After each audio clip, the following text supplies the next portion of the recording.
What's up, everybody? It's your favorite host, Slammin' Sam. I hope you are in that seat and buckled in real tight. We're gonna go for another ride and smash that loud pedal here on In the Groove.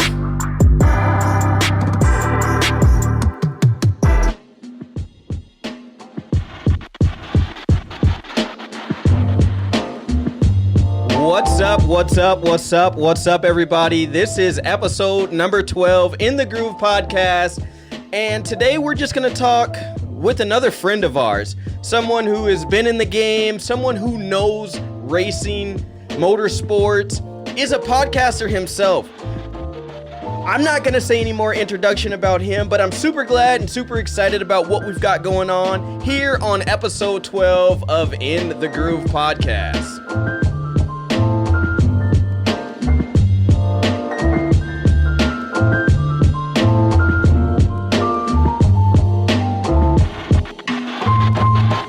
All right, everybody, let's get right to it. This week, like I said, we're talking nothing but NHRA racing, but maybe some other motorsports, maybe a little bit of what this person that needs no introduction when you talk about announcing, when you talk about podcast world with motorsports. He knows a lot of it. You've heard his voice on, like I said, on NHRA. You've seen him on television, and if you're not listening to what he's doing with his live feeds every week and what he's doing on his show, then I think you're really missing out in the motorsports world. But without further ado, I want to bring on a friend of mine, Joe Castello. Joe, how is it going today? It's going great, Sam. I thought you were going to say Brian Loans or Alan Reinhardt. No, man, come on. I'm confused. Like, this guy talking about me? Yeah. Who's he talking about? No, come on, Joe. You need no introduction to the racing world. You know that. For everybody that does not know, this is Joe Castello, WFO Radio, NHRA, and the list goes on and on. Joe, how's it going today? Going great.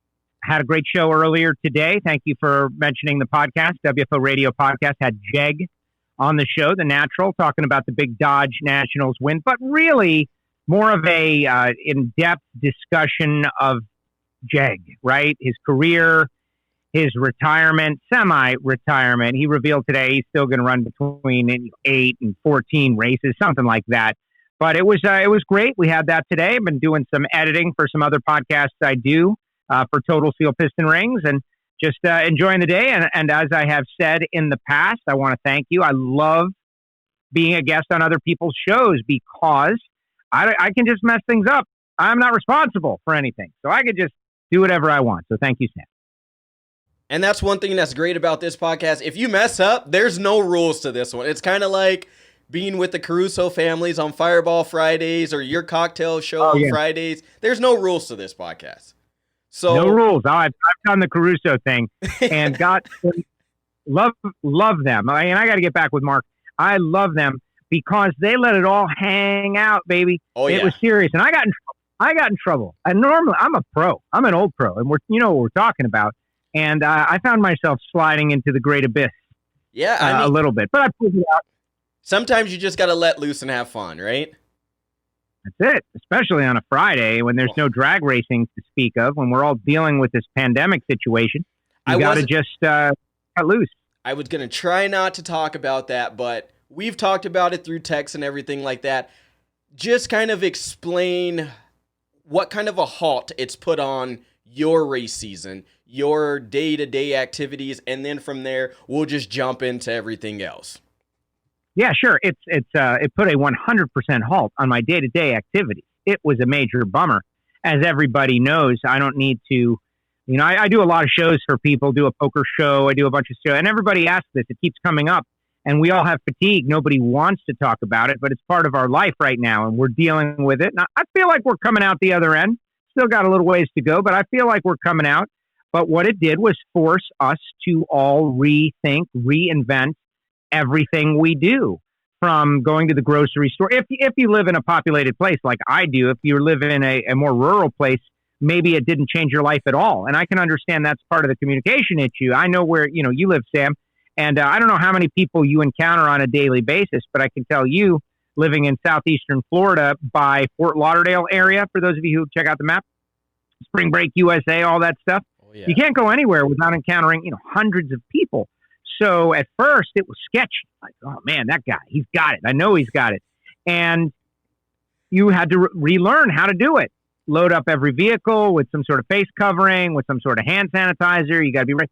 As far as the shows, no winners. We got no winners. We got no racing to speak of. What do we do with no racing? And the answer is there's just endless great conversation out there. And even if we don't talk racing at all, we've got some very interesting people in the world of NHRA drag racing. Funny people, fun people, talented people, painters, etc., artists. And we just went down that road. And it's been great, honestly. It's been an interesting time. Definitely has. And like I said, in every show, you kind of don't want to talk about it. It's that bear, that monkey in the room, right? The elephant in the room. You don't really want to talk about it, but I just figure get it out of the way right away, and then you can get, because everybody wants to know, how did it change things? How did it mess things up? But you kind of told some of your story, but the first question I have for you, Joe, is who is Joe Castello? Who are you? What brings you to the media role and everything like that? Wow, it's very interesting. And the answer is, I don't know. My parents are from Jersey. I was raised in Florida. I like to have a good time. I love cars. Really, I just, try to be positive energy always. And depends on the situation. Everything is very situational. Where are we? What are we doing? Am I able to, be free and cut loose and have fun, or am I responsible for something? So it really all depends. But born in South Florida, very few people are born down here. And where I live, it's like New Jersey light is the best way to explain it. My parents and many, many others in the late 60s, early 70s moved out of the Northeast to avoid the cold weather. And so I was born here. I grew up here, but raised Jersey. So I'm a ball buster. I like to have fun. I like to joke around. I like sarcasm. I like humor. I play tricks on people, all of these things. And through my father, certainly came up. My dad, United States Marine Corps, drill instructor, super interested in, patriotism and all of that, and drag racing and New York Yankees and all the great things that make America great. And I love it. And just grew up that, worked hard, understand you got to work hard, never really got away from drag racing. I always loved going to my local track, which was Miami Hollywood Speedway Park. You can see the tree in the background. That is the actual starting line Christmas tree before they closed it in 1992. I was able to acquire that because I was a track announcer out there, one of the final ones. Super jealous of that. Super jealous of that, by the way. Because you're not the only. Your setup versus my setup, really kind of jealous about that.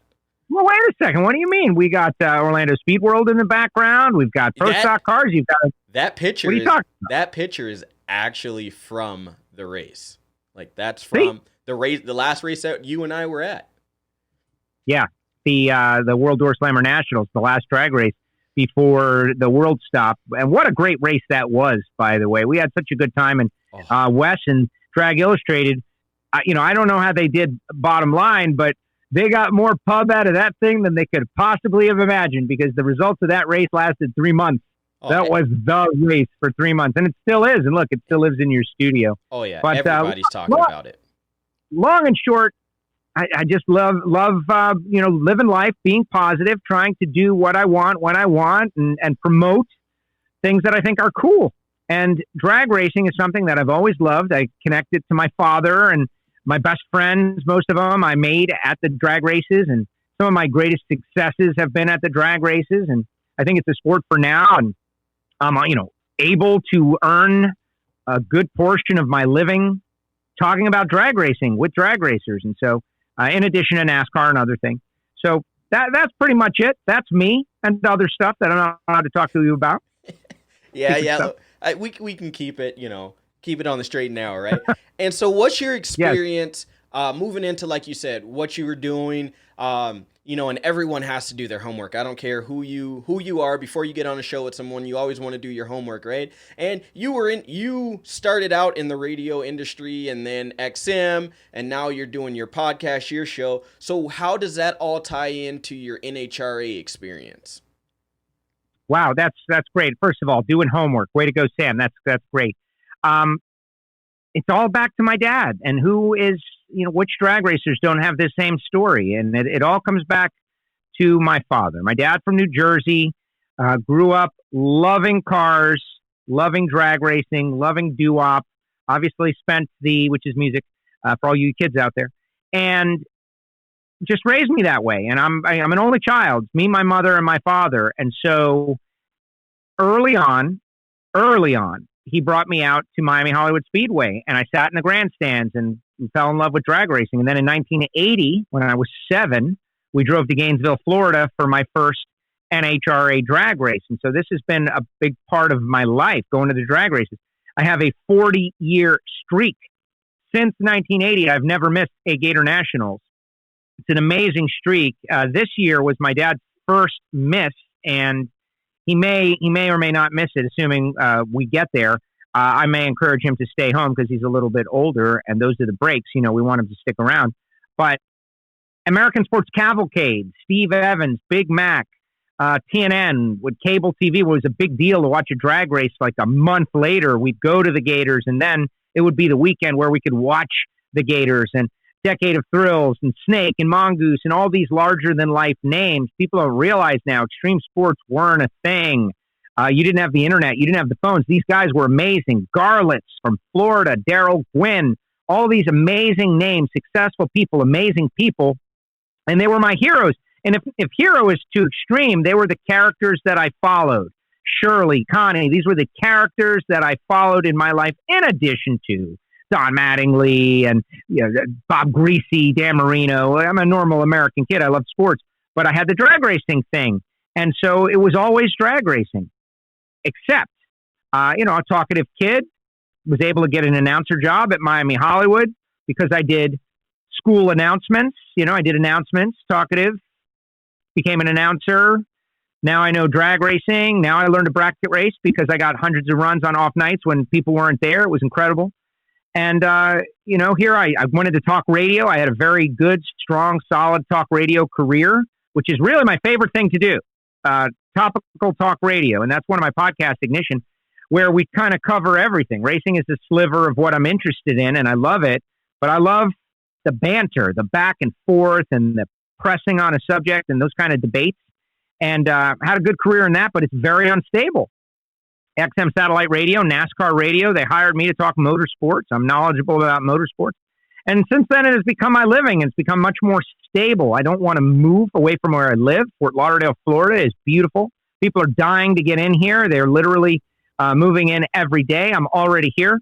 So I'm doing whatever I can do to stay here and pursue my passions and be helpful to people that I encounter. And that's it. That's my life in a nutshell.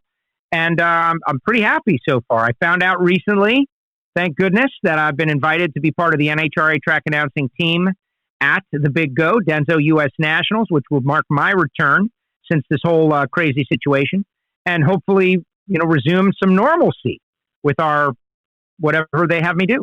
And so I'm excited about that. But there it is, Joe, in a nutshell. There you go. There's Joe. And it's kind of cool how you transitioned, from, you said, starting out doing school announcements, and you go into announcing at tracks, and then you get a couple of runs in because no one's there. I understand that. I did work at a drag strip for a few years, and in between joking, at the end of the nights with guys, oh, you did this run and blah blah blah, and talking about it, they were like, dude, why don't you get in the tower? So one day we had enough guys to actually help out, and then you get into the tower, and one of my other buddies was in there, and so we're going back and forth, and people are like, okay, you guys got to do that. Well, it lasted for, a year or so of me doing that, but I kind of like being in the car a little bit more at the time. And then... Wow, that's true. So, so then it's like you're up in the tower, but then your class is up, and I was in a street class, and I switched to the Mod ET class. And so it's like, ooh, okay, do I give up? But then you get the itch to go racing. But as it always full circles, you end up back behind the mic like you and I are. And it's really motivating to hear that, those steps of, hey, you know what? I started here and now I'm here and now I'm here, to keep going, because I think a lot of people, we get lost in that whole transition of, okay, this is where I want to be. This is what I want to do. And if it's not working out at the correct time, then you kind of just, you just kind of give it up and you let it go. But then also, you have your own podcast and everything called WFO Radio. I know earlier on your show you were kind of talking about it, and in some other videos you were saying it. But what is WFO Radio? What is it all about? We want the truth. Don't sugarcoat what it means, because I think I have an idea, but okay, we want to know. I'm stunned at how I get this question a lot, and I thought it's a very common thing. All right, so it stands for wide effing open. Okay, effing as in, depends on who we're talking to as to what we say. If there's kids around, I'll say wide freaking open. If we're, and I, out of respect for your show, I'm not going to say what it is, because we like to be amorphous a little bit. But it stands for wide effing open. And what does it mean? It's a metaphor. It's a metaphor for life, like 100% all out with zeal. Go for it. All of those things all are the same as WFO. But where I acquired it was on XM satellite radio when I was there. And I recall very specifically what happened. It's one of those great accidental stories like Courtney and Erica have with Drive the Bitch Back, right? Like the accidental thing that happens that becomes the thing. And we were doing an interview with Ed Hinton, who was a longtime writer for the Orlando Sentinel and wrote a book called, and you can still get it, From the Birth of Speed to the Death of the Man in Black. And it's a Daytona 500 or a Daytona history book, and it's great. And so in one of the chapters of the book, he describes a restaurant bar back in the day when nobody had motor coaches, and you would kind of go into a bar and it would be all full of racers, something like you'd see out of a Cannonball Run. And that's one of the things I love about NHRA drag racing. Just sidebar here, we still get that. Not all the racers stay in their motor coaches. They have motor coaches, but very often get a hotel. Or so, like, for instance, at Pomona, the finals or the Winter Nationals, if you're in the Sheraton, the bar is loaded with stars, racers. They're everywhere, and it's awesome. And I think about scenarios like I'm describing. So Earnhardt is in there, and he's in a corner booth, and another driver character goes in and is like, "Hey, Earnhardt, how's the car running?" And he's like, "WFO." Like, wide effing open. That's his deal. Like, everything's great. He's 100%. They're getting it all. Totally. And so I thought, man, that was cool. That's kind of cool. And all of a sudden, the listeners all start to call in and they're like, "Hey, WFO, WFO, WFO." Like, it became a thing. WFO, it's a greeting. Hello, WFO. It's a goodbye. WFO. It's just a general statement of positivity. WFO, wide freaking open. And I became WFO Joe, and the rest is history. And here we are. But there's more to it, depending on how long you want to spend on this, but it's pretty crazy. So where does this come from, right? Everything comes from somewhere. So here's where it comes from, just a quickie. The dirt track the motocross guys got it first. They were the ones who kind of brought it back. Those 1960s hardcore motocross guys. They're the ones who used it for motorsport for the first time, from what I understand. WFO. But where it really comes from is steam engines. And a steam engine, apparently, and I'm not a steam engine expert by any means, but a steam engine has a governor on it, which are these two like weights that are on the end of two prongs there on a weight. And as they spin, the centrifugal force of the steam engine causes the governors to go out. So when it's at max throttle, the weights that are on the end of these balls are fully out. The weights, W, are fully out, max speed on a steam engine. So I like to imagine a steam locomotive or something like that, like the engineer is in the front and the guy shoveling the coal is in the back or something. And somebody asks, like, "What's the speed? What's the speed?" And somebody else, WFO. And there it is. Also, balls to the walls, same thing. Balls to the walls has nothing to do with that, and has everything to do with the governor on a steam engine, as I have done the research as best as I can. So there you go. WFO. See, that's what it's, that's the funny thing about all these, right? There's so many meanings that you can use, or different things that you can say. And It's just like In the Groove podcast. Everybody goes, Sam, why did you come up with In the Groove podcast? Well, simply, we want you to be in that groove because we know that there's so many different types of racing. We cover circle track racing. We have IMCA circle track racing here, and then we cover drag racing, which, drag racing is more my thing. I'm learning a lot more about the circle track over the last couple of years, so it's really cool about that. And our big saying is, smash that loud paddle. I don't care. I used to have a jet boat. They have the big hot foot is what they call it. If you're in your drag car, if you are in your circle track car, sprint car, from down to a sport compact, at some point you have to smash that loud pedal. And if you don't stay in that groove while you're doing that, then something's not right. And so that's where that all comes from with us. And especially in the motorsports industry, there's so many things and so many different grooves that you can be in.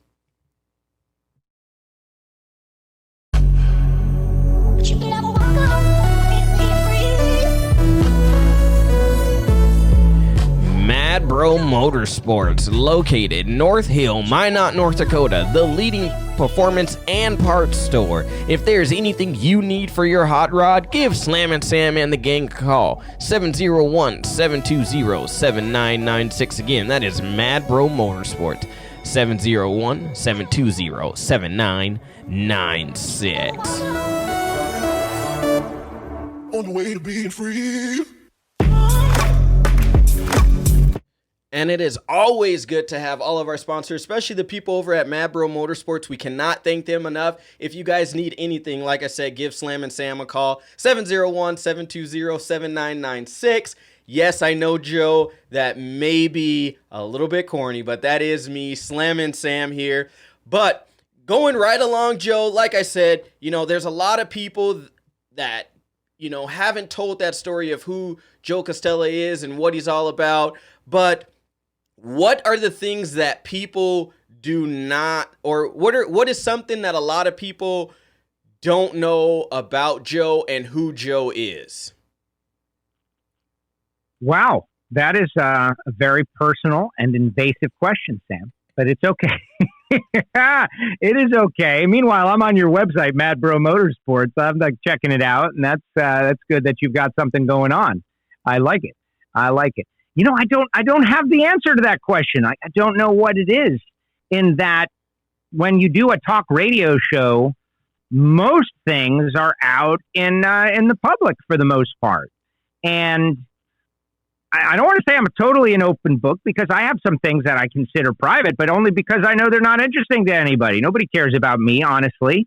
We've got drivers that we talk about that go 330 miles an hour, or they're winning races. They're interesting people. And I think I'm interesting and maybe funny every once in a while, but you're going to get the straightforward thing. I'm going to try to balance things out. I'm not the extreme guy. I'm the straight guy. And when I did talk radio, our show, Cast of Characters, like I did a really funny show called the Joe and Mark Show, overnight show, 2 a.m. to 6 a.m. in Miami, Florida. This is a little something. And I got to hire my best friends to be my producers and my sidekicks on the show. And things got wild. Like we had fun. But what was my job was always the moderator. Like I like to moderate, like moderate, as in moderate. Like if I was a basketball player, which I'm definitely the right height for it, I could be a point guard. You know what I mean? Like I'm the little guy that passes the ball around because I can't do anything else. And so that's it. I just like to make sure that, Amanda Busick has got this whole like personality scale that she does, and she did it for me once. And that's what it is. Like I like to kind of bring people together. I like to entertain. I like to try to bridge divides. In an argument, I want to get in the middle of it, man. I want to get in the middle of an argument and fix it. I want to fix it. I want the two people to walk away. They hated each other. I want them to walk away with a mutual respect and willing to have a beer with each other. Like that's really what I'm motivated about. And, it doesn't always work.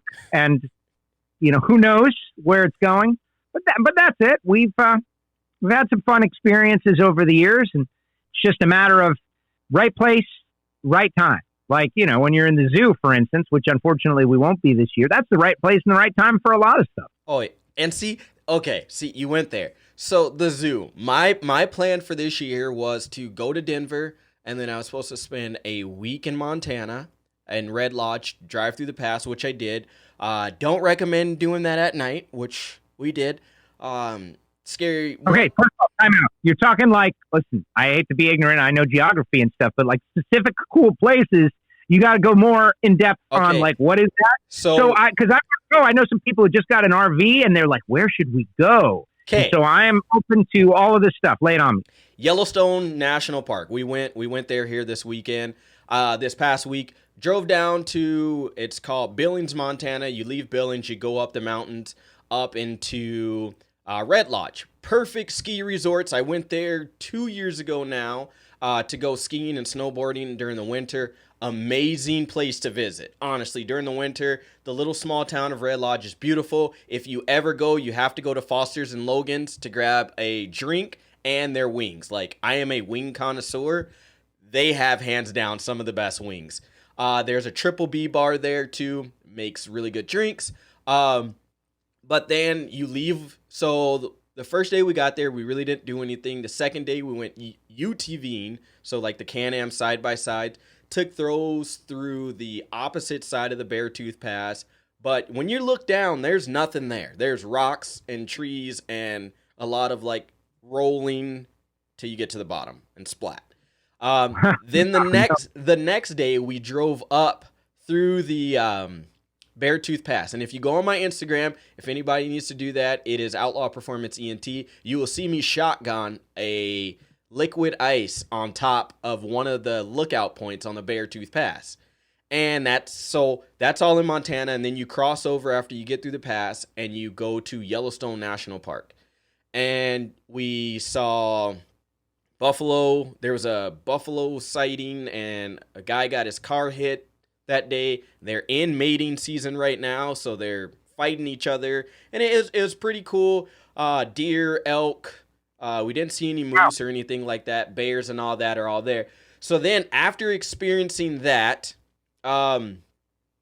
we went to Old Faithful, saw that. That was pretty cool. Like I said, it's one of those things where you do it once and I probably will never do it again. I need something motorsports. I can't sit there and do that the whole time. It was fun to do it one time, and after that I don't ever have to do it again. So I got it out of the books.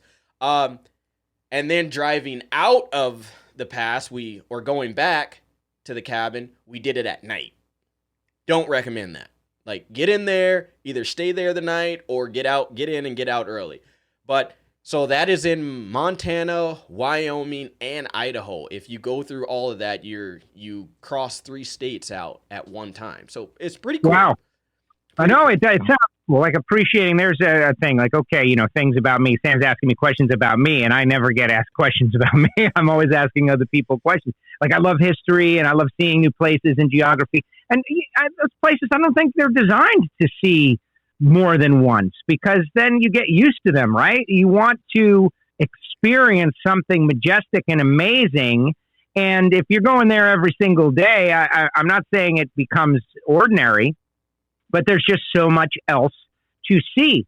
And we as drag racing fans and motorsports fans, we're not normal anyway. We need this weird extra level. Like a lot of people, I love baseball, I love it. The crack of the bat and the green of grass.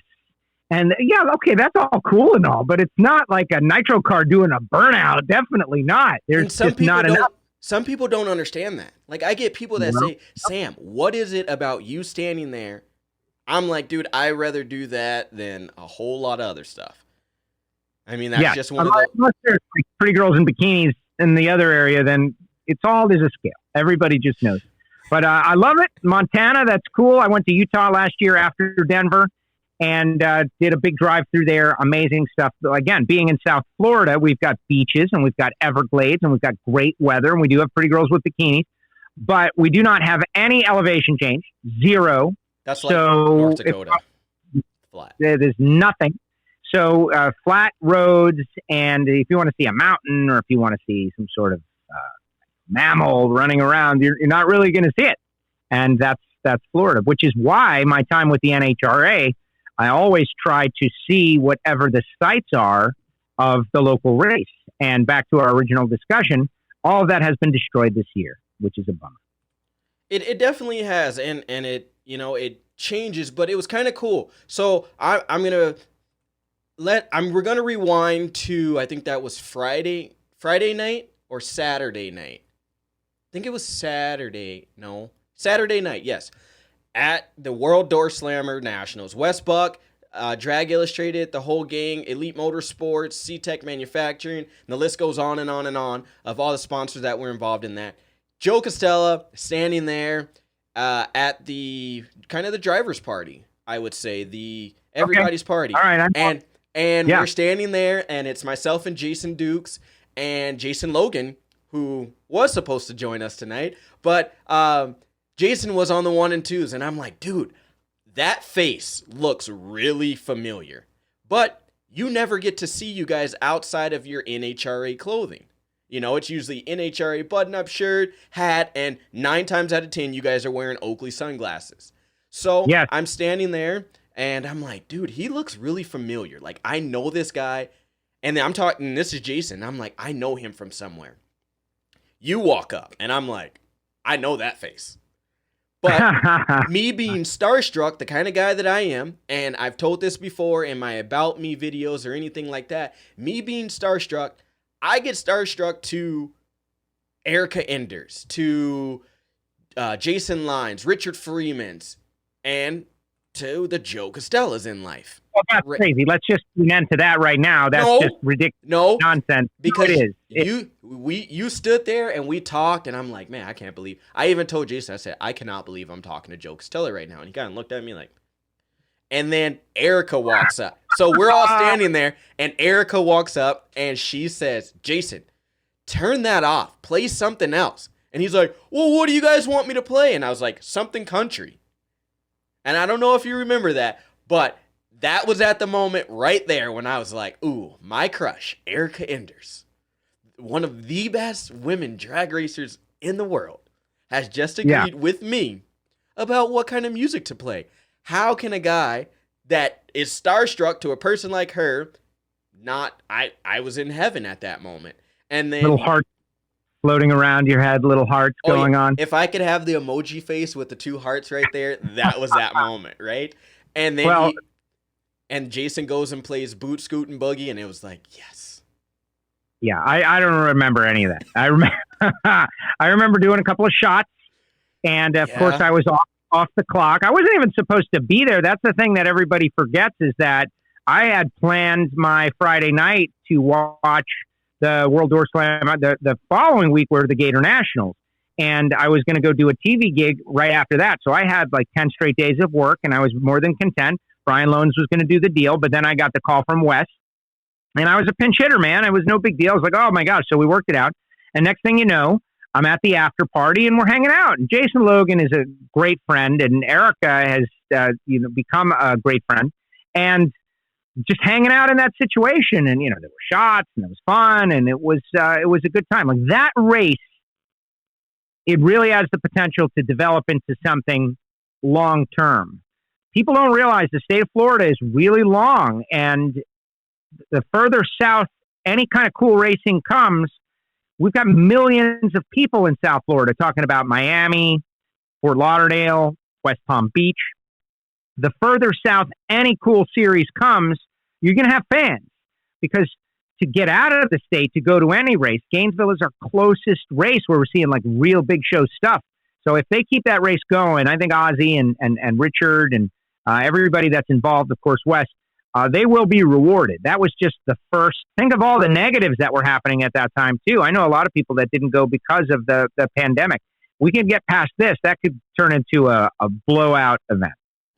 Well, I heard it today on Wes's kind of, Ask Wes questions that he does during the week. Wes said it. He said, this for 2021, that it's going to even be better. We're going to burn down Florida. And you mentioned something too that I want to talk about. You said that Florida doesn't have anything going on. But when I was there, I saw one of the coolest things I've ever seen in my life, and that was the space shuttle launch. And then to come home during all of the pandemic stuff, right? Not even thinking about what was going on during that time. But then to come back home and to sit down on the couch and watch the other launch that was supposed to happen on Friday and then it happens on Sunday. It's like I was talking with people about it and they're like, how does that look? We've never seen anything like that. And I'm like, well, I experienced it firsthand. I got to watch that. I left from that party and drove down so I could see it, out of the city. Wow. So I think that was really cool. Thanks for the invite, Sam. If you had let us know that you were going to do that, we might have come with you, man. That would have been cool. Oh, so I told Jason. Did you? And I shook your hand. I shook your hand and it said, "Nice to meet you." And we kind of talked, and then we said we'll talk the rest of the weekend. And I said, well, I'm going to watch a space launch. But like you said, there was a couple of shots flowing, different things like that. So I'm not going to put you on blast there or anything. But I know I did give the invite for everybody. I told everybody about 5 times, too. I even told Wes that he should just jump in my vehicle, but he had to get back. So all of that's a big deal. And SpaceX, you said the shuttle, and of course I've seen a shuttle launch. I've yet to see a SpaceX launch. And it's just an amazing thing. Like, we should all feel prideful about it, that as a human race, we're capable of doing that stuff. And now that they are going up and landing, and just everything that we've seen with the space program, and the fact that it is about 3 hours north of me. So like on a normal basis, I can't see anything. But the best launch that I have seen was coming back from something in Gainesville. I feel like maybe it was the Gator Nationals. We were on the road late for whatever reason, and we got the best view, and this was shuttle time. The thing was huge in the sky, probably very similar to what you saw. And it's something that you can't explain to people, just like nitro cars, that the crackle in the air, the sound, it's far, but it's near. And it just goes back to the type of people that we all must be to like what we like, where we require a little something more intense, a little extra. Those people that they're blasting themselves into space, going thousands of miles per hour, riding on rocket ships. It's incredible. You have to admire it. You have to admire it, that the people who are capable of making that happen. And so I'm glad you got to enjoy that. We have a lot going on. We just don't have a lot of drag racing down here by me. Homestead Miami Speedway, we got street drags, of course, but we just don't have a facility. The facility that was Miami Hollywood Speedway when it went in 1992, all of our organized big show, real drag strip drag racing kind of went away, with the exception of Moroso Motorsports Park, which is now Palm Beach International Raceway. They have bracket programs and they try. It's a good facility, but that's an hour north of me. It's my home track. It's good, but to see Pro Stock and Pro Mod battle the way they did, that was what was epic about it. And what would have been even better if we had the Gator Nationals the week later, to see them be able to improve on their performances. But that's in the rearview mirror. We've got the Denso U.S. Nationals coming up in a couple of weeks. And, who knows how many more races we'll have this season. We're going to go at as many as we can. And Jeg Coughlin, Jason Line, both retiring. Bo Butner retiring at the end of the season. We got to savor this time that is now, because next year it's going to be very different. A sea change, new drivers, young kids taking over the sport. Definitely. And especially, like you said, with Jason Line and Bo Butner, that one kind of really surprised me, especially with talking with Bo down there at the Door Slammer Nationals. But what I like about it is an interview that I had with Greg Anderson. What he said is, it is not often that they get to run for hardcore cash like they did. Wes Buck, Drag Illustrated, and everyone put them at the forefront of that race and just said, here you go. We're going to treat you just like you should be treated. We're going to pay you out the way you should, and we're going to have fun with it. And he even said it in that interview I had with them. There's not all the cameras. There's not, the national press and everything. So it was kind of fun. It brought everybody back to the home roots of racing at their local drag strip without, all the media people and everyone there. So that's what I really liked and enjoyed about that, was that it just showed a different atmosphere for all those racers. Money talks, Sam. Money talks. Look at what's happening in the big money bracket race scene. You mentioned racing and wanting to be in the car. Bracket racing is a big part of my formative years, from 16, 17 years old, well into my 20s when I started to work, and I realized, man, these guys can all do this because they work. Oh, I need to work. And, I went off to try to become a millionaire, and I'm still working at it, not having the best success. But the big money bracket racing scene, look what's happening with it, with these 6-figure payouts and big splits and, $1 million advertised. It's crazy. Money talks. People want to get in on it. And it's like a feeding frenzy. People get excited about it. Like, wow, I got a shot to win. It could be my day. And that's one element of contests, of sport, of poker, of NASCAR, of IndyCar, where you put out these just giant sums of money and say, come get it. People will. They'll come get it. They'll get after it. Yeah, definitely. And one of the local guys here went to Brainerd last weekend and won the 10K. So that was kind of cool. Shout out to Castello for doing that. And, that's kind of cool for us having Jason Line, his brother's in Minneapolis, doing his Line's performance. He's made a couple of engines for a buddy of mine. I've thought about getting some stuff there. So that's really cool having that. And, being able to talk with Jason, walking into the pits and saying, hey, Jason, what's going on? And, he remembers my face from maybe being at the shop. He started, his whole family, local bracket racers themselves, really good at it. Seen it in person and then the zoo, different things like that. But it's just really cool to have that. And you mentioned not having that much racing where you're at, and there's probably a track within every 3 hours of which way you go. Well, for me, I'm in BFE. We got one track in Canada. We've got one track here in my local hometown, and then the next track is probably about 4.5 hours. No, it's 6 hours away from me. You got a track in your hometown? Yeah, I mean it's what small. So what? It's BFE. It is what you get to race. Yeah, well, they're not open this year, and that's the controversy thing that we won't talk about. But they're not open because they said the Canadians can't come down, and 60% versus it just. I get it. I would listen. Everyone's having to make these crazy decisions right now, and to get in the middle of it, who knows why? Our local track, the Palm Beach, they had a very similar situation. They got everybody in there last week, and then they had like a rain shower, and they had a curfew, and then they did the math, and they said like, we don't think we're going to be able to finish, so we're just not going to run. Everybody go home. People were not happy. They were not happy. They should have ran as long as they could, and if you get down to 16 cars, whatever, you split and you send everybody home. Okay. But you don't not race. You just cost everybody a bunch of money to get there. So this is my opinion as I'm kind of all over the board here with everything that I've got going on. Mabro Motorsports is my company, so I sell race car parts, right? So, and then I do media for race car. I would love to get more into the promotional side of things to help people out with the marketing, but this is my stance, and maybe I'm wrong. I'm going to tell it just like I told someone else. If you build an arc, they will come. Everybody questioned of why. Why would we do this?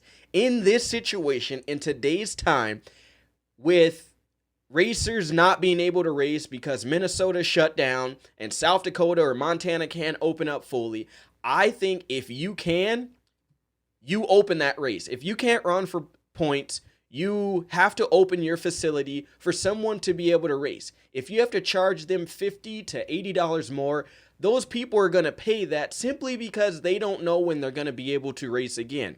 And I may be wrong with that. And it's just like, like the track here, they said we're not going to open because simply we don't know what's going to happen. But if you have to charge a little bit more to cover the entry fees or to cover for people, for employing people to be there to help out for run longer events, people are going to come. And I think, we have to do it. And then you get your racers that I saw one that said, well, aren't you going to have a live feed? No. And as a media person, that's contradiction of myself, correct? Why would I have a live feed if I need you to be there? I need you to buy popcorn. I need you to buy a hamburger. It helps us out in the long run. And yes, that may be selfish, but we have to support the people that are giving us the platform and the opportunity to go race. Or am I completely wrong there? Well, it all depends on your governing philosophy. One thing that I've learned, working with the NHRA is, and I go in there, and I'm not telling anybody anything. I'm just like listening and eyes open, ears open, shutting up, unless they ask me to talk, which they do, fortunately. But there's so many different layers to every aspect of this sport, from the sanctioning body to the local track, et cetera. So I'm not privy to certain information, budgets, what's happening behind the scenes. But I can tell you generally that racing has a very high hurdle to entry. And you need all kinds of equipment. You need knowledge, mechanical knowledge, desire, time, money, all of these things. So if you're going to do it, you got to do it. And if you have a track, the track needs to be open. It needs to be open all the time. You need to build a culture, a family of your racers. They need to feel like this is their place, so that their husbands or wives and kids feel comfortable and everybody knows each other and they grow up together. And when they have some extra money, they put it into the race car, and then an engine shop will come up and they'll start building engines around it, and a chassis shop. Again, one of the, it's a terrible thing, but this Miami Hollywood Speedway that you see the tree behind me, I witnessed what happens when a very popular, very well-attended, successful facility closes and goes away. Not everybody has had that experience. Obviously, out in California with Lions and all of those tracks, OCIR, they experienced it, but there were other tracks. Imagine if there wasn't really another track nearby. For instance, there were 5, 6 engine shops, machine shops. Well, they were doing the lion's share of work for these drag racers. And there was a circle track there as well. And they closed up. A lot of them moved. Like one heads by Rick, who did My Last Engine, moved to Las Vegas. There was going to be a track there. He moved to where the business was. Imagine that. Same thing with the chassis builders. They moved away and everybody dispersed. So you have to have stability. A drag strip or a racing facility is an economic engine for a place. So you say you live in the middle of nowhere. Well, I don't know what the local economy is like. You're in a parts business. You need the racetrack to be open. People have got to buy parts, have fun with the parts, maybe win some money to buy more parts, or wear out the parts trying to win money and have to get new parts. Like, that's what it is. That's how the economy works. And it's fun. Imagine if they didn't open the water in South Florida. Everybody's got a wave runner. Everybody's going out there. They want to go fishing. Except, no, you can't. You can't go fishing. You can't do anything. That would never happen in this pandemic situation. It actually happened a little bit because they got crazy out there, but this is a temporary deal. If you can legally, without running afoul of your local government, because you don't want to do that, open, you should open. And it's your business. You should open because people want to be a part of this lifestyle. And if you can't, your local government won't let you. You should work with the local government to try to come up with something. And I think so many people that have racetracks and drag strips maybe still have that they're never going to see what we like about this sport kind of mentality. Like, there's no way they're going to understand us kind of mentality. And that's on us to explain it. We got to explain our passion, like what it is we like. Man, if poker got popular on TV, I think drag racing can be popular anywhere in the local level. Like, I would love, there's something that, what about me? I would love to manage a drag strip, like a bracket program. Like, I don't want to mow the lawn, and I don't want to sort out the CompuLink. I don't want to do anything. I want to work on the program and call cars to the lanes and run I would love to do that because the efficiency is everything. You need to have something going down the track at all times. You need to make it exciting. Maybe even book in a show. Get some front gate going as opposed to all back gate. Like, all racers trying to make a living with just racers. Well, how about you put on a show and bring in some people to watch these great racers with their amazing cars become heroes on the drag strip, and you build it. And that's, it's something that some people get, like Norwalk, they get it, and some people don't get it. And who's to know why? And I think, talking about that with this track in the background there, Ozzy Moya and again, Jason Logan, what they did, having music with drag racing. It is not just the burnout. It is not just the cars going down the track. It's a slew of other things. People are coming to be entertained, and they wanna see a show. And I think, like I said, I think Wes and Jason, I think they did a great thing teaming up together doing that. I know you guys have done that at the NHRA level a few times, and I really would like to see more of it, because I think it introduces more. Even the younger fans that aren't used to it, it introduces them. And then another thing that you have to have at racing is great food.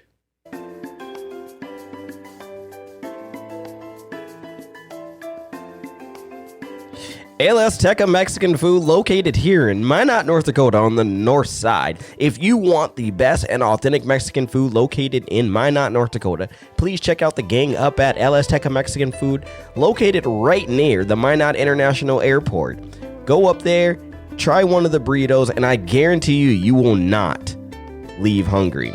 The best and authentic Mexican food here in Minot, North Dakota. Again, that is LS Teca for all your dine-in and dine-out needs. So I don't know about you, Joe, but I know myself, I love eating food. Like everywhere I go, I think I might start a little snippet of like the review and where I need to go and eat, because I am being a kid from California, I love to eat. When there's a Jamba Juice around, I have to have Jamba Juice. Chick-fil-A, I'm sorry, but I gotta go to Chick-fil-A. Call me basic, whatever you want to say, but I have to go to those places.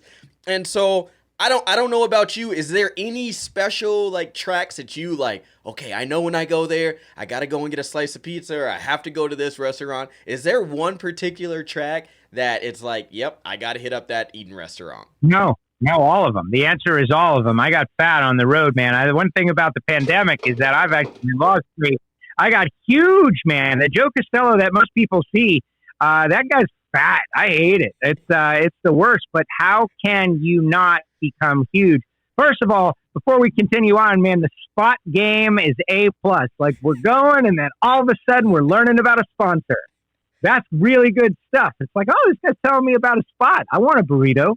Yeah. The next time I'm in my lot, Azteca, I'm coming there because of Sam on this show. Hey, I'll put it like this, and I know everyone at El Azteca, like I walk in and everyone is like, hey Sam, hey, blah, blah, blah, blah, blah, right?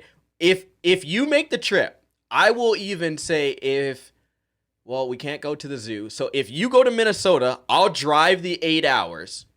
I'll pick you up, and we can do like a little tour around the Midwest. So you guys heard it, sure. And I think we should just do that. How about this? Next year, we'll hit Denver. After Denver, we'll go through Yellowstone. We'll hang out there for a while, and then we'll hit Minnesota.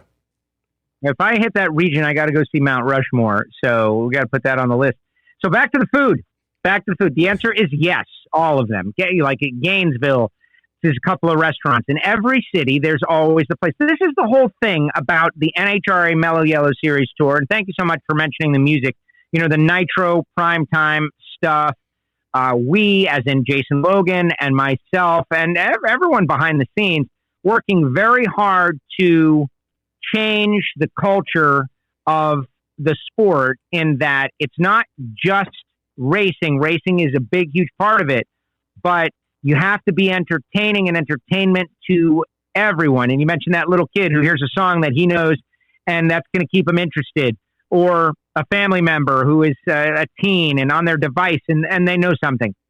You got to reach out with our driver intros and the drivers picking the songs and Jason on the starting line spinning. Like, I love all of that. But another element of the travel tour, and I have done full pull a couple of years now, and never have the confidence that I'm coming back the next year.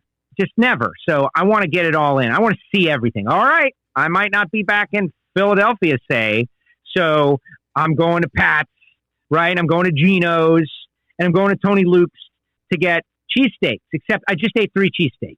So, now I'm huge. Every city has got a place like that. Chicago, Jegs All-Stars is going to be at Indy this year, but typically go up there for the Jegs All-Stars. Portillo's, getting an Italian shredded beef, get a Chicago-style hot dog. I'm only here once, so I got to get both at the same time. So now I'm eating like 2 giant meals, putting it down. And I can do it. You say you love food. I'm definitely love food. Jason Logan, of course, everybody could see he loves food.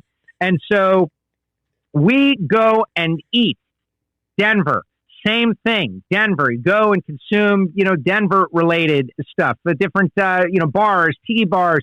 California, In-N-Out Burger. When you go to Pomona, you got to get an In-N-Out Burger every single time. You have always. to. You have to. Double, fries animal, definitely. Okay. That's it. That's what I'm talking about. Animal-style French fries, Yes. Yeah. Yes.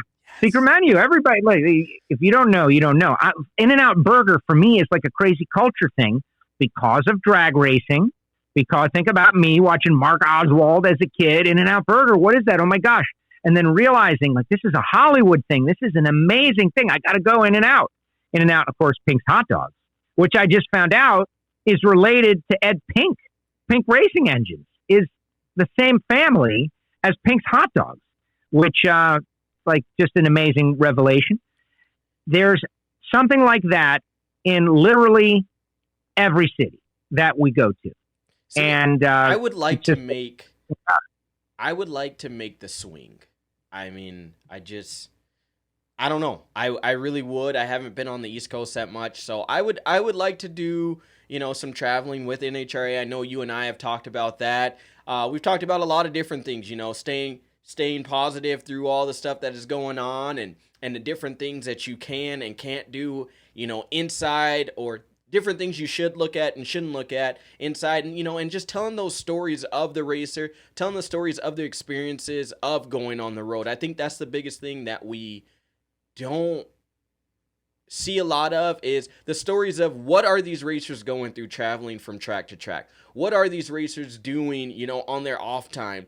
I know that there's 87 days in between. Well, there's supposed to be 87 days in between the last race at Pomona, to the first race again. So what are these racers doing? Are they really taking the 87 days off? Are they actually in the shop for 50 of them and have 30 off? And I think that's the cool thing that you and I, with these podcasts and with telling these stories, get to do, is just experience, hey, this is what they're actually going through. This is what you don't get to see behind the closed door, behind the shop doors, is what these experiences are. And I think and your show every day, you guys talk about something different. And it's just really cool to see the different, levels and the different steps that drivers are going through, or the different ideas that, you may have versus my ideas. We're all people. We're all having this common experience, but the creature that is the drag racer is a little bit different. Honestly, I say it all the time, just getting to the track is a lot of work. I as a bracket racer with a car that goes once or twice a year, I'm reminded that just getting there is a victory. Man, we made it. And you gotta want to work. You gotta be willing to work. You gotta like working. And it's a sport for people who like to cause themselves problems to solve for their own entertainment and relaxation. That's why we got engineers all over the place in this sport. The idea of the sleeve rolled up, 2-lane blacktop, bad guy drag racer, that's crazy. It's engineers. It's people who want to challenge themselves. But we also find that those people are they're WFO. They do that when they want to have a good time as well. So crew guys going from track to track, going on a swing, like you said, the Western Swing, for instance, Denver, Sonoma, Seattle. That's something I haven't yet done. Stay out for that particular swing. I hear it's amazing. It's also, I do this for work, and I'm going to spend more money out there. You and Jason need to hire a driver and get an RV. And do the swing. And record it. Oh, well, it's been discussed. And so what is happening is that this period that we have just all existed through, and it's terrible, but we're coming out of it, and it's sad because we all know somebody who's lost somebody, or more than one person. It's very real. But I'm really hoping that we can get back to an existence similar to what we had in the past. I really believe that. And think of all the fun things that are possible out there. The RV from race to race with live streaming, with mobile technology. Like this software that you're using right now that makes it possible for us to have this conversation. Look what's happened with cable news. Like things are so evolved now with the technology. They put so much money in. Like we got to have millions of people stuck at home, man. You better make this thing work, and it does, and it's amazing. We're going to have such good times. Like for instance, Courtney, who comes on the Happy Hour show, Courtney Enders, who does such a great job and is one of my favorite people, and Jason Logan have already pressured me to do the Happy Hour show once we return to the tour. And for those that don't know, Happy Hour is important to me. I don't want to call it religious-like, but it's a significant thing, like the end of the week. And having worked 2 a.m. to 6 a.m. Monday through Friday, I have experienced happy hours on, Saturday morning at 7 a.m., something like that. I can't even remember, but happy hour is when you say it is. It's the end of the week and you are done with this stuff that you do for a living and you're going to take a break and have about an hour or two of fun time, whenever that happens. And so when COVID hit, I said, people need to know when the week is over. We're going to start these happy hour shows. And so Ron Tobler, Ron Katz, they do Wine Night at the Track. We had them on. It was great. Gary Selzy. One of my favorite ones was with Dominic and Bobby Lagana. And that's heartbreaking right now as Dom lies in the hospital. And I just want to say, to everybody out there watching Sam's show, you don't know me from Adam, but please go on the GoFundMe and go to nitrofishracing.com and get a Lagana Strong shirt and support that guy because he's one of my favorite people. He's an amazing person. Please do that. You can find it on the social media. But Courtney and Jason coming on for happy hour to end the week to signify like, hey man, we accomplished something. Another week is in the books, happy hour. It's become something special. So we're definitely going to continue once we get out there and work is actually over and we can feel, safe and secure where we are and do the right thing. We're going to figure out some way to get together and enjoy and continue. And to me, it's an important thing. It's important to stay motivated, to have certain periods of non-work, blow off steam, have fun, even if your work is something you love. Yeah, and I really loved what you guys did because for me, you guys are an hour ahead. So it's like, ooh, yes, here it comes. You had the Caruso family, they had their Fireball Fridays, and that started at 2. Does Mark watch your show? Does Mark? I've had Mark on the show, yes. Because he got tore up on my show. It was like, tore up. Mark out there.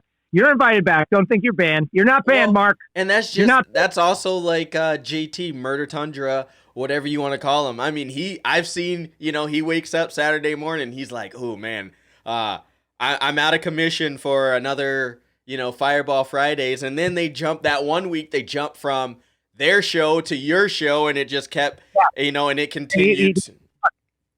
Yeah. That was the day. No, Mark was tore up. It was great because Mark has had a tough go the past couple of years, man. And, some people like, what is it? Judge not.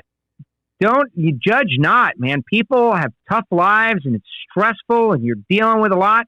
And when you can get together with some friends in the safety of your own home and have a little fun and be entertaining, I am all for it.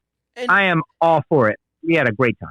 And especially during that time, right? Everyone didn't know what was going on, what the next week, held or anything. So it was like, okay, maybe we're one more week closer to racing. And that was the biggest picture. Or maybe this is our last week on Earth. Well, no. See, okay. You remember the movie 2012. I hate to go back to this, but I'm going to backtrack. The movie 2012. Okay. Yes, I think I do. So, but I'm not exactly. The world comes apart. So I'm driving through Yellowstone National Park, and the whole time in the back of my head, I'm like, dude, this happens right now. Be pretty cool.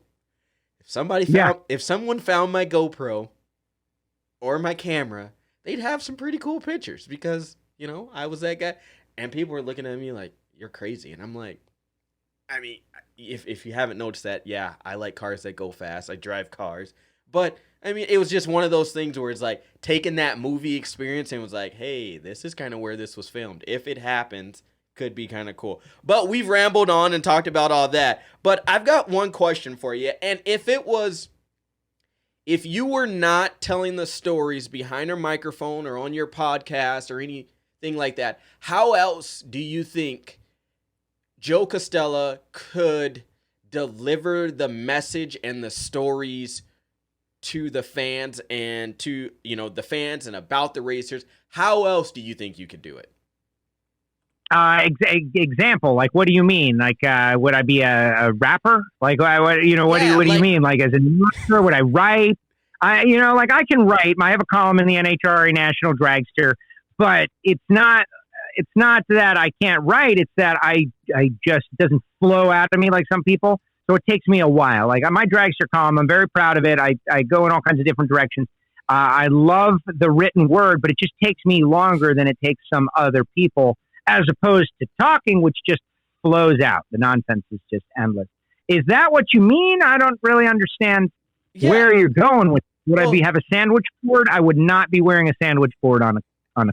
No, definitely asking that. Like, I know I had Nate from Drag Illustrated, the editor-in-chief. I had him on. And like he said, and the guy paints pictures with words. He does.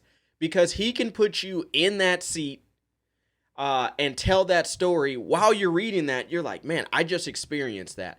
And I know, like I said, doing homework, going back and reviewing some of the things that you've talked about, you have a way of taking what you saw and putting it, into a picture through words. So is there any other way that you would be able to do that? Or is podcast talking the only way you think you could do it? No, I have many interests, and it's, who knows who's good at what. Talent is something that's crazy, and you can't really control it. There are people like we had, Jerron Settles on the other day, talking about airbrushing. Man, I wish I could airbrush like Jerron does, but I can't. And he figured it out by accident. It's like, yeah, let me try this. Oh, look, I'm great at it. It's like you want to punch a guy like that if you didn't respect him so much. I love photography. I try to emulate our great photographers. I've got a little collection that I do that is private and unpublicized, but it's like great photographers taking photographs. So whenever I see one of our NHRA photographers or even one of the PR folks getting in position for what is definitely going to be a fantastic photo, I capture a photo of them taking the photo. So I've got a pretty strong collection of those that I just kind of admire every now and again. The capturing of moments, it's really good in that you take that moment and it lasts forever, except now you can see that there was a little bit more to it. I love film and video editing. I just don't have the time to do that. As in, I've taken some courses and I've gone down that road, but I just realized that the actual production of it is very slow, and it just doesn't fit my delivery. I've done a lot of TV work now, something that I really enjoy doing more, and I want to do more. The bits that I've done on NHRA social media really kind of satiate those what I want to do. They've given me, I don't want to call it like total freedom, because if I say that, they might pull back and start telling me stuff. But to be able to go through the pits and just look around and pick something that I think deserves recognition. A cool car, a great family, a driver that did something awesome, and have trust that it's going to be good and it's going to be cool and people are going to love it. That has been maybe one of the best things. And we do more and more of that now. The show is called Attention in the Pits. It's on NHRA's YouTube channel and Facebook page. And we have connected with so many great people who we literally like pick them out of the choir. Like, you're cool for these reasons and we want to talk to you. And next thing you know, you learn like amazing stuff about them. So there's a couple of examples. I cannot sing. I do not have any talent like that. It is unfortunate. I thought you sang the national anthem at the race. That wasn't you? Yeah, right. That was not me. Crazy. Shout out to Blake for doing a phenomenal job, though. Incredible. No, the guy was incredible. That whole thing, like, that was fun. I know we've gone back to that, but the reason it was because it was an inaugural. It was the first ever. It was uncharted territory, but also like there were so many things that, how are we going to do this? Yeah. Have we considered this? To see, Do you have, well, that national anthem singer, like I said to, and this is not because I'm a genius or anything. It's just because I do the pre-race for NHRA and I know how it goes. Like, okay. And then we have the national, who's going to do that? Who is going to do that? Wes? Who's going to do that? Do you have that? And we had to find somebody. And Blake, man, he killed it. He freaking killed it. It was incredible. The driver, the chip draw. unreal. Just so many different things. There's a lot of stuff that goes into that. Like, there is a moment, and that's one thing that I always wish that, Google had those Google glasses for a while, which was like glasses that you could wear and nobody knew you had a camera on and you were recording everything. Like, if people could see what I see through my eyes without me pulling out my phone and taking a camera and not being able to, that was a moment that if you could have seen what I saw, all you drag racing fans out there, there's no doubt you would be a fan for life. It was one of the most spectacular moments. I still have never seen the speed video footage of that to see how they shot it. I have, which is I'll send it to you. I'd love to see that because I was number one, I was on it, and number two, I would just love to see it. And here's why. Let me get to why. When you take competent, intelligent, smart, competitive people who are also interesting and celebrities in their own right in the drag racing world, and you put them in a situation that is new, fresh, exciting, and most importantly, uncomfortable, it's incredible. I watch Street Outlaws. I get it. I like what they're doing. I like what they do for drag racing, and I get that they are huge and have big fans. But to me, they're not the stars of drag racing because I'm an NHRA guy. Erica and Matt Hartford and Jason Line and Jag and Greg, and those are the stars of pro stock, like stars of drag racing. So here I am. They're holding a bag, and I'm looking out at this audience of people, and they're staring at me, but they're really staring at the bag. They don't care about me. And we're pulling out these chips, and the focus of this crowd of people, all celebrities, all stars, the best of the best, the greatest that have ever lived, they're all there, and they are concerned and nervous and interested and curious about what's about to happen to them. Who are they going to race? They don't know. It was a brilliant moment, and I really wish we could emulate it, continue it, borrow it, steal it, whatever, on the NHRA level somewhere, somehow, so that the Fox television cameras could capture what I saw, could see what I saw, because no doubt it would be some of the most captivating NHRA drag racing themed television we've seen. Because, it's the people. The cars are great, but it's the people that make it. And that moment that I saw will stick with me forever.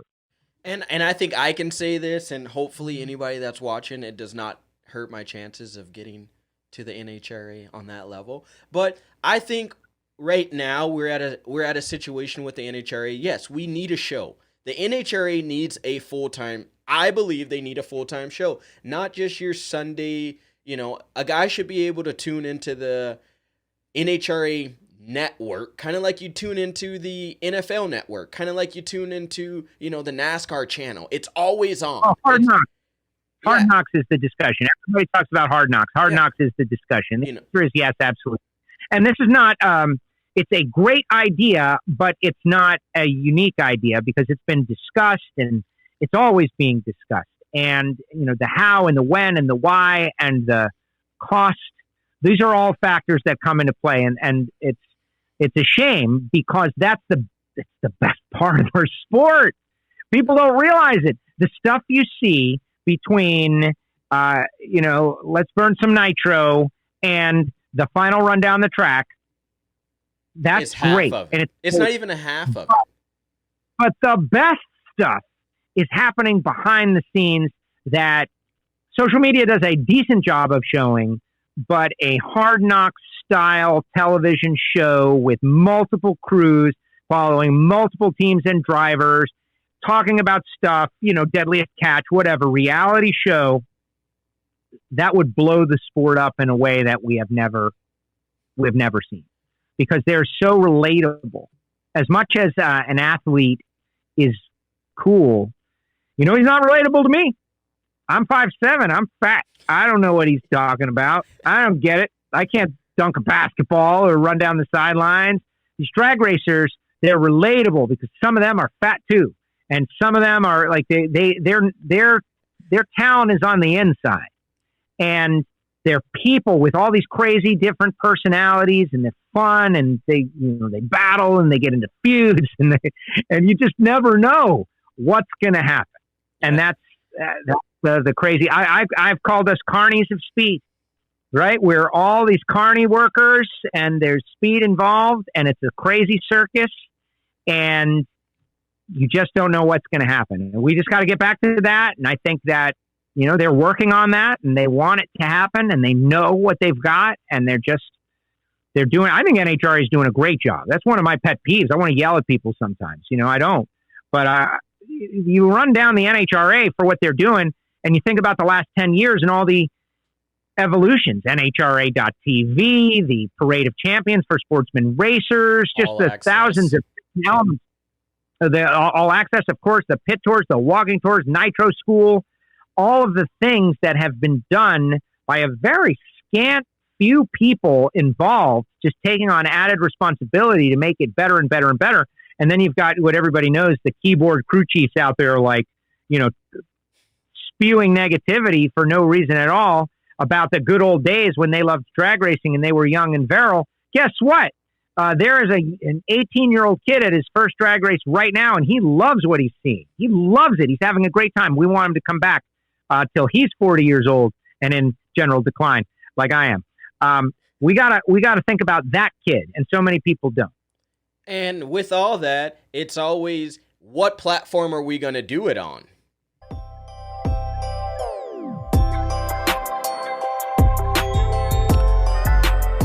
What's up, everybody? I'm going to tell you the easiest way to start your podcast right now. It's called Anchor. Go over, download the Anchor app, get on their site, and start your podcast today. You don't have to have any listenership already. You can start from scratch. It's going to distribute all of your podcasts to the major platforms, Spotify, Apple Podcasts, and many more. As a creative tool, you can edit from your computer or your phone if you're on the go. It's just really the easiest way to start your podcast. So if you haven't done it already, go over and download the Anchor app and get started on your podcast today.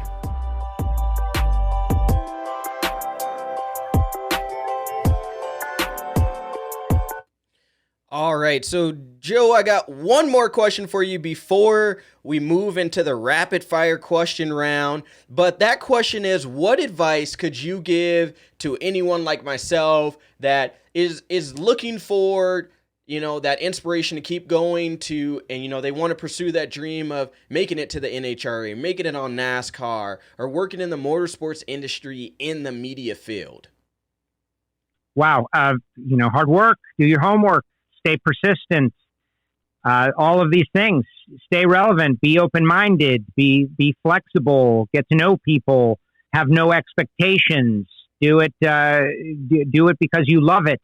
And again, no expectations, because it's a very, very challenging ladder to climb.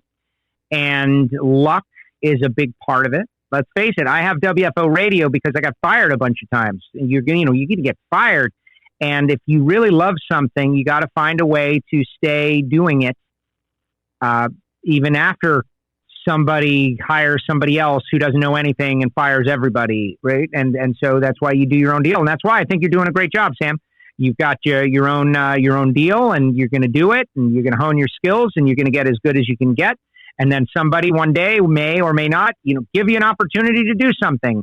And when you get that opportunity, you make the most of it. And that's it. There's a lot of people that want to help other people, and there's only a couple of jobs, and it's really crazy the way it works. Like talk radio, something that I really wanted to do, and that whole industry has kind of gone down in that there's just not as much opportunity as there once was. Well, if you want to talk to people, you can do it. Build your own thing.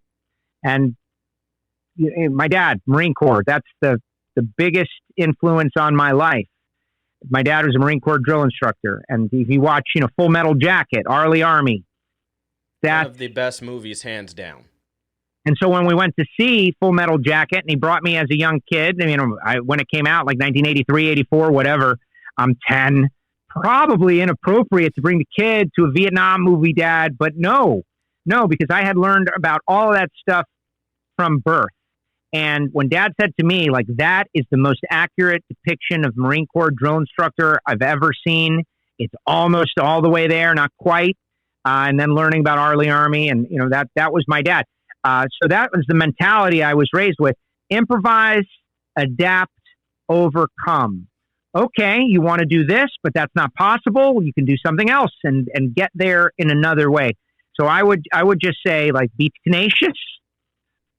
Always, go after what you want, but also be flexible to realize that there might be something a whole lot better than what you thought you wanted right around the corner. And my own personal motto that I came up with is against the grain for personal gain. In that, everybody is doing one thing. Everybody is going there, man. They're all doing this. It's like, if they're all doing it, maybe I should do something else. And, that has served me well as well. So I think you can figure something out of those. And if you don't believe me, I'm promoting all my other podcasts too. That Hidden Horsepower podcast we do with the engine builders. I always ask for a nugget of information, because these super successful people, Sam, we got to pry their information out of them. We got to learn it from them and apply it to our own lives as best as we can. And that's huge, especially hearing that again. I heard it from you before we left, and then speaking with you, and speaking with Al Tucci, who I look up to speaking with Wes Bach, and a different, list of names, is everyone has told me, stay true to who you are and stay true to what you want to do. And, the going may get tough, and being in the military, you learn that. Overcome and adapt, right? So those are huge for me. But now we're going to get into my favorite round. And it was really funny with having the Monday Morning Racer on, but this is called the Rapid Fire Round. It is brought to you by our good folks over at Raise Energy. If you have not done that already, we're going to crack this open really quick here, and we're going to smash that loud pedal. Look at you, man. You're doing it. I can see right through that can because of your green screen. Hey, don't tell everybody my secrets, but hey, we're going to smash that loud pedal. And so we are going to hit the rapid fire question rounds. The way this works is just like how you guys did it on the Crusoe Family Racing. Rapid fire question, whatever comes to mind. And the good thing is here, you don't have to take a shot, but if you have a drink, hey, more than welcome to you. But that's fine. What is the one movie that made Joe Castello cry? Oh my God. My Life, Michael Keaton. The guy right? He gets cancer. And then they have a clown at the circus at his house, and he dies of cancer. Thanks a lot. That one. Also, Awakenings with, what is that? Is that De Niro? Is that Bobby De Niro, where they throw the ball and they catch the ball and then they get this drug and they can have their lives and they're all having great lives except the drug stops working and they go back to a catatonic state. So I just gave you two. It's a miracle that I came up with both of those. I'm very proud of myself. Well, and that's like the Monday Morning Racer. I asked him about what his favorite cereal is. And if you haven't seen that. There's more. Oh. The Natural, obviously, when Roy Hobbs hits the home run. You got to pick one. Why do you not cry well, there's sad crying and then there's happy crying. And those are two different things. So when The Natural hits the home run at the end of The Natural, man, that's pretty emotional too. I could probably come up with a bunch more. Continue. All right. So there's that. This is one of my all-time favorite questions, and I've only asked one other person. What came before sliced bread? So everyone says that's the best thing since sliced bread. What came before the sliced bread? Well, I guess it was not. It was unsliced bread. It was ripped chunks of bread that you just tore off, like Italian bread, by the way. And we Italians, we don't really slice our bread. We just kind of rip it off and eat it. So I don't know why everybody's all excited about a sliced bread anyway. It's not the good bread. It's kind of one of those sayings, right? It's just like up here in North Dakota, the Norwegians say oofta. It's like, when I first moved up here, I'm like, what? Oofta. Or they say bag instead of bag. And I'm like, come on, guys. But it's just one of those things. What's oofta? What is that? Oofta is like the F in WFO radio. It's kind of like the modern day shit. Like, it can mean anything. Like, oofta is hot. It's a negative. And Barg. no, it's not. I mean, it can mean it's good, it's bad. Like, oofta, that's spicy. Like, wow. Or, oofta, that's cool. Like, it's really weird. You don't hear it that much. But 10 years ago when I moved up here, it was like, okay, you guys Oh, are crazy. I'll start using that. I use oi. I like to pull a word from every culture. So thank you for that. All right. And my last question for you here, really random question, is if tomorrow you woke up and had to speak or could only speak one language. So tomorrow you couldn't speak English anymore for the rest of your life. What would that language be? Wow. Okay, that's great. I got to say Italian. Otherwise, I will be killed and excommunicated. The answer is Italian. Of course. Do I speak any Italian? No, not at all. Do I live around literally millions of Spanish speakers? Yes. Would Spanish help me a lot more than Italian here in South Florida? Of course. What's my answer? Italian. Like I said, it was the first thing that came to mind. I could say British, Not which French is also, or anything like that? I mean... the French. No. Love the French. You guys are great. That's not what I'm talking about. You're into the whole language of love, all that stuff. Italiano. That's what I would. I don't speak. My dad speaks, but I don't speak. It's a bummer. No, and again, like I said, that was a rapid fire round brought to you by Raise Energy. If there's any energy drinks or anything that you need, please let us know. Also, if you want to get good sleep, because we are out on the road a lot, I can send some of these to you, Joe. It's hypersleep. A lot of people like melatonin. A lot of people don't get that rest that we need when we're out on the road. Send it all. Send it all, dude. These are like my parting gifts for being on the show. Do I get rice-a-roni? Do I get some rice-a-roni? I would love it. I can send you some mac and cheese, and I probably got some gummy bears in the snack drawer too. But no, actually, seriously, that hypersleep, I took that when I was down there in Florida after a long day. People don't understand what it's like being, in the media industry where you're at the track before everyone else is, and you're probably one of the last people to leave at night, other than the racers and the pit crews and everything like that. So to actually get that good deep sleep and wake up feeling refreshed, not feeling groggy, not having the sugar in the energy drinks. I am also another energy drink, consumer also, but Raise, I really like that, bringing on board with them. So I will send you some stuff down. I know you send out stickers with WFO Radio. Guys, if you have not checked out WFO Radio, you need to do it. You need to get on Facebook. If you're on YouTube right now, go over to WFO Radio. If you're on Facebook, Instagram, wherever you're watching this, or if you're listening, when you pull over and you're safe, please check out what Joe's got going on. Check out Nitro Fish and Lagana. Please support him for everything he is going through. Joe, so right now we are off that loud pedal. The parachutes are out. You are looking and you're talking to the crew chief. Is there any final words that you would like to say to us and to the In the Groove podcast listeners? Well, I think we just put it on the number one spot right there with this one. Had a lot of fun with Sam. As I said, we were talking about Orlando, and I've seen Sam around. He's obviously very passionate and enthusiastic and a lot of fun. And like I said, I love being guest on other people's shows because it's like going for a ride when you don't have to drive. I don't know where the heck he's going with half of this stuff, and I'm more than content to ride along. And it was a lot of fun. And so all you listeners out there, he's right. I put a lot into my WFO radio shows. The drivers are the stars, clearly. We have a podcast feed, Apple Podcasts, Spotify, SoundCloud. We do all those things. Of course, YouTube, our WFO radio TV channel, and on Facebook. Jump on board with that. But I just love and am thrilled to be a guest on someone else's show because, I really love what we're doing here with the sport of drag racing. We need to grow and expand, and I'm passionate about it, and I love it. So I think this has been good. It's been fun. I appreciate it. Hopefully everybody was at least moderately entertained, and I appreciate you. Thank you. Yeah, definitely, Joel. It was a blast having you on, and if you want to stick around, we can talk a little bit later.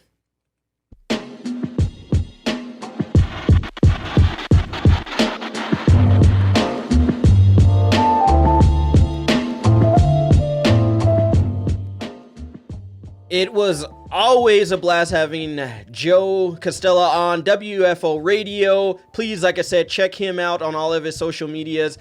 And to wrap up what we talked about a little NHRA racing. We talked about, what's going on with everything right now. So it's really cool to have a person like Joe on our show, especially having him in the position he is in with being a part of NHRA and having his platforms to tell his own story. So to wrap up this, what I really get is if you stay consistent on what you love to do, if you are someone that's out there in the media industry that wants to continue to pursue your goal and continue to make it, like myself, keep going. There's going to be changes. There's going to be different things in life that we never know what are going to happen. Keep it up.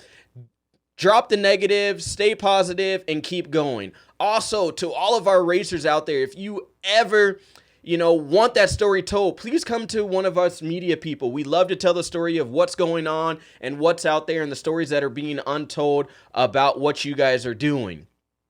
But as always, sometimes we just have to drop that pedal. You have to smash that loud pedal, get that parachute deployed, and slow down. And you always have to stay in that groove.